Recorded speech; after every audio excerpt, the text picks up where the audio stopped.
역사적인 승리로 북부의 미래와 보수 재건의 길을 열어주신 북부의 위대한 시민들께 진심으로 감사드립니다.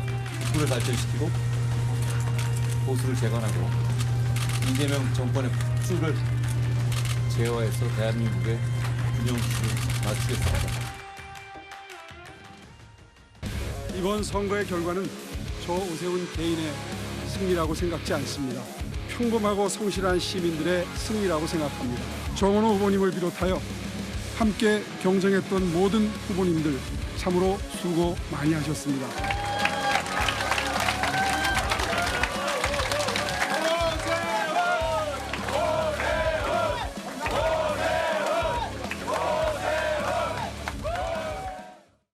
김호준 씨의 반응이 회자되고 있습니다. 하정우 후보를 선거 막판에 매일 연결하겠다. 정원호 후보를 공개적으로 응원했던 김호준 씨가 한동훈, 오세훈 두 사람이 당선되자 어쩌면 좋아라고 반응을 보여서 화제가 되고 있습니다. 왜 보수가 결집해 나갈 때 민주진보 진영은 충분히 결집하지 못했지? 그걸 막아선 요인이 뭘까? 선거는 앞으로도 영원히 계속되기 때문에 누굴 탓하기 위해서가 아니라 그런 분석을 꼭 해둬야 됩니다. 자, 서울은 또 역전됐다고 하네. 어쩌면 좋아? 야, 이렇게 되면은 보수 진영에는 대선 후보가 2명이나 살아 돌아오는 셈인데 한동훈과 오세훈, 그리고 이 진영에서는 김경수와 조국 의원은 또 대선 후보급이 낙선하게 되는 것이고, 김호준 씨의 상심, 굉장히 솔직하게 어쩌면 좋아라고 상심했어요. 조국과 김경수가 본인의 진영에선 떨어졌다. 하지만 반대 진영, 즉 이 보수 진영이겠죠. 한동훈과 오세훈이라는 대선 주자가 부활했다라고 평가를 내렸는데 어떻게 들으셨습니까?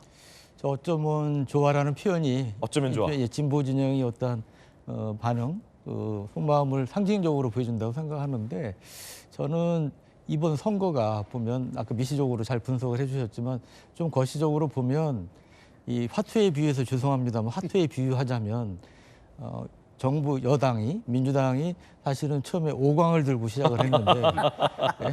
이 광박 정도는 아니지만 상당한 이 5광을 들고 있었던 것에 비해서는 너무나 성과를 못 냈다. 그래서 뭐 사실상 패배한 거다 이런 평가도 나오지 않습니까? 그래서 이제 그런 부분이 특히 이제 막판에 아까 뭐 부동산 말씀도 하셨지만 제가 반포에 28년째 살고 있는데 제가 이번에 정말 놀랐는데요. 네.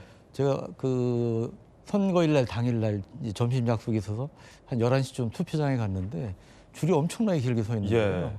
잘 안 줄어가지고 약속에 늦을 것 같아서 오후에 오면 좀 줄었겠지, 사람이 별로 없겠지 하고 이제 오후 4시쯤 갔는데 오후 4시에도 아침보다는 적지만 상당히 긴 줄이 서 있는 겁니다. 제가 28년 살면서 그런 모습은 처음 봐요. 과거에 노무현 대통령 선거할 때 이례적으로 좀 긴 적이 있었는데 이번엔 그보다 더 긴 줄이 서 있고 그중에 특히 젊은 사람도 많았습니다.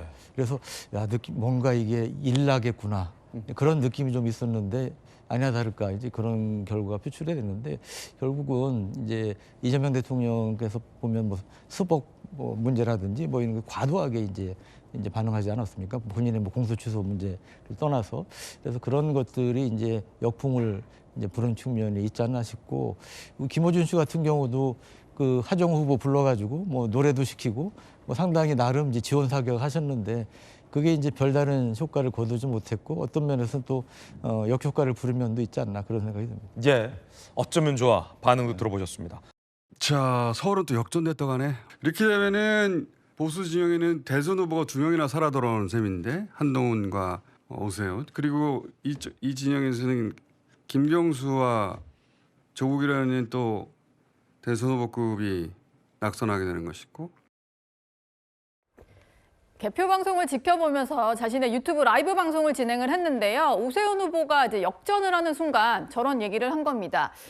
서울이 또 역전됐다고 한다. 보수 진영에는 한동훈 부산 북구가 후보가 일찌감치 당선이 확정됐기 때문에 한동훈과 오세훈 대선 후보가 2명이나 살아 돌아왔는데 민주당에서는 조국 후보도 낙선을 하다 보니까 이런 말을 꺼낸 것 같습니다. 장유미 대변인님. 네. 사실 어제 저는 선거 당일인데도 후보들을 그렇게까지 많이 출연시키는 걸 보고 좀 놀라긴 했는데 그 정도로 정원 후보를 지원을 했다 보니까 더 놀란 것 같네요. 그러니까요. 사실 이제 김어준 씨 이 해당 그 프로그램에서 오전에는 선거 동료를 위해서 각 지자체장 민주당 후보들 섭외를 한 것으로 제가 알고 있고, 그래서 한 10에서 15초 정도씩 이제 투표 동료 이제 인터뷰를 하는 형식이었고, 다만 일단 김어준 씨가 이야기했듯이 이 정확하게 판세 분석을 한다면 국민의힘으로서는 오세훈이라는 대선 주자, 그리고 뭐 한동훈이라는 또 차기 대선 주자로 분류되는 정치인이 생환을 했다라는 건 전제이고, 그렇다고 해서 민주당이 기본적으로 이번 지방선거에서 12대 4로 승리를 견인해냈기 때문에